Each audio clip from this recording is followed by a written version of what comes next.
Assalamualaikum warahmatullahi wabarakatuh. Perkenalkan, nama saya Muhammad Rizky Firdaus, NIM 2018-12-213 dari kelas Teori Akuntansi 5B. Di sini saya akan menjelaskan sedikit mengenai subbab teori akuntansi, yaitu standar akuntansi. Yang pertama adalah prinsip akuntansi berterima umum.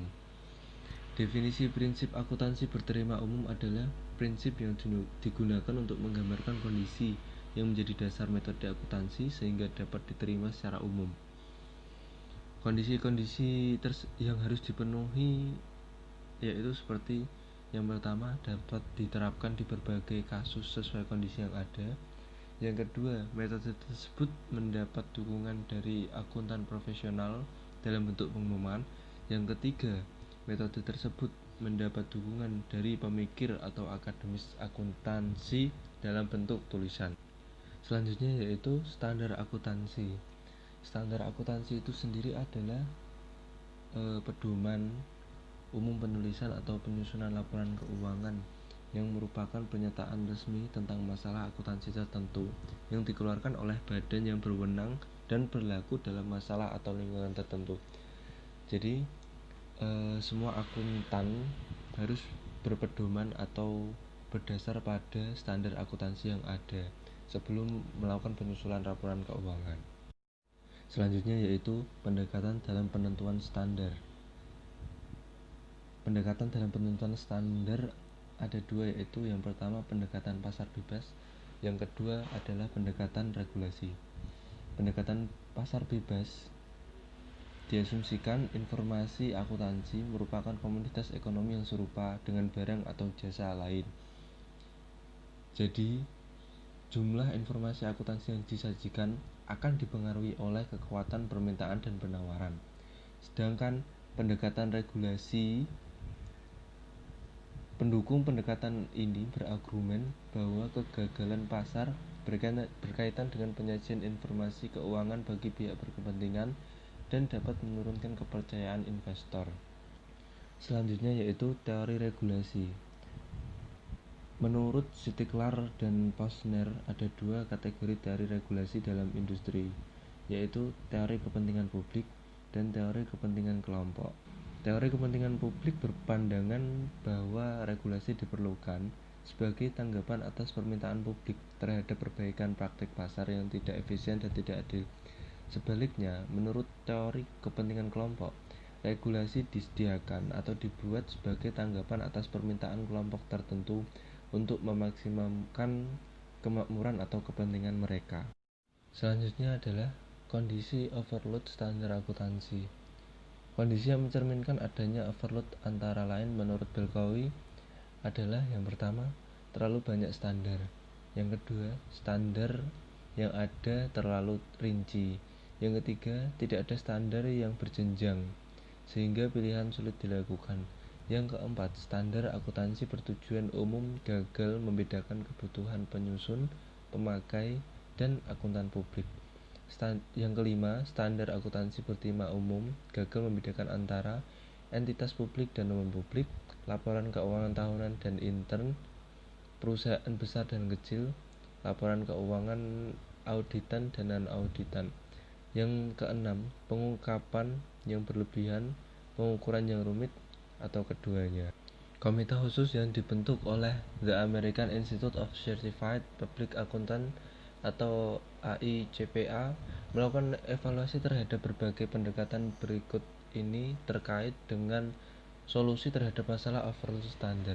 Yang pertama yaitu tidak ada perubahan atau mempertahankan status quo.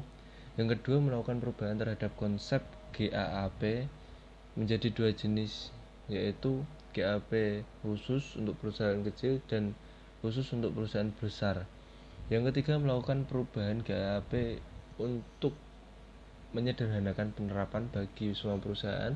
Yang keempat, menentukan pengungkapan atau disclosure dan pengukuran yang berbeda. Yang kelima, melakukan perubahan terhadap standar akuntan publik untuk pelaporan informasi keuangan.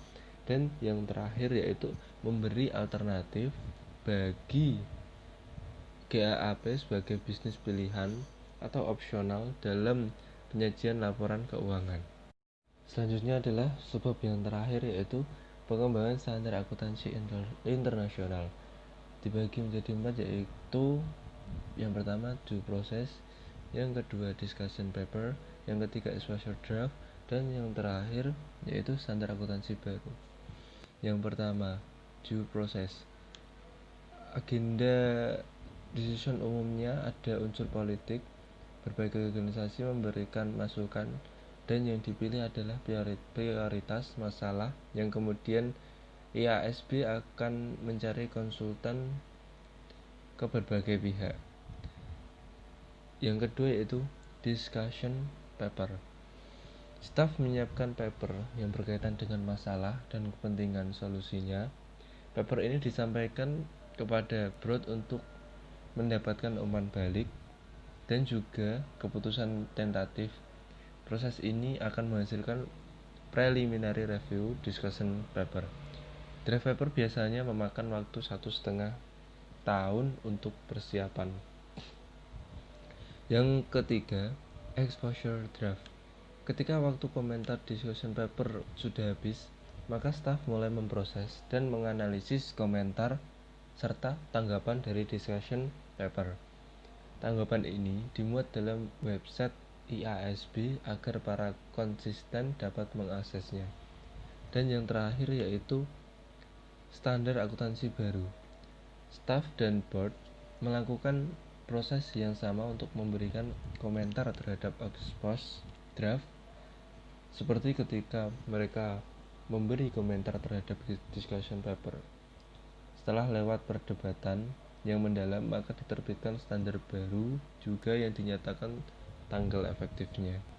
Jadi, kesimpulan dari seluruh slide PPT yang telah saya presentasikan adalah pernyataan standar akuntansi keuangan atau PSAK merupakan pedoman dalam melakukan praktik akuntansi di mana uraian materi di dalamnya mencakup hampir semua aspek yang berkaitan dengan akuntansi, yang dalam penyusunannya melibatkan sekumpulan orang dengan kemampuan di dalam bidang akuntansi yang tergabung dalam suatu lembaga yang dinamakan Ikatan Akuntansi Indonesia atau IAI.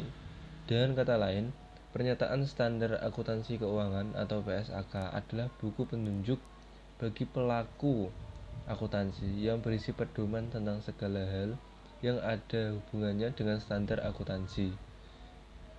Standar akuntansi keuangan atau SAK mencakup konvensi, peraturan, dan prosedur yang sudah disusun dan disahkan oleh lembaga resmi, yaitu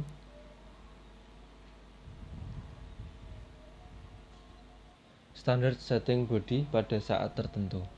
Pernyataan di atas memberikan pemahaman bahwa pernyataan standar akuntansi keuangan atau PSAK merupakan buku petunjuk tentang akuntansi yang berisi konvensi atau kesepakatan, peraturan, dan prosedur yang telah disahkan oleh suatu lembaga atau institut resmi. Standar akuntansi keuangan atau SAK yang disusun oleh Lembaga Ikatan Akuntansi Indonesia atau IAI selalu mengacu pada teori-teori yang berlaku dan memberikan tafsiran dan penalaran yang telah mendalam dalam hal praktek, terutama dalam pembuatan laporan keuangan, dalam memperoleh informasi yang akurat sehubungan dengan data ekonomi. Berdasarkan pernyataan di atas dapat dipahami bahwa pernyataan standar akuntansi keuangan atau PSAK mengacu pada penafsiran dan penalaran teori-teori yang berlaku dalam hal praktek pembuatan laporan keuangan guna memperoleh informasi tentang kondisi ekonomi. Assalamualaikum warahmatullahi wabarakatuh.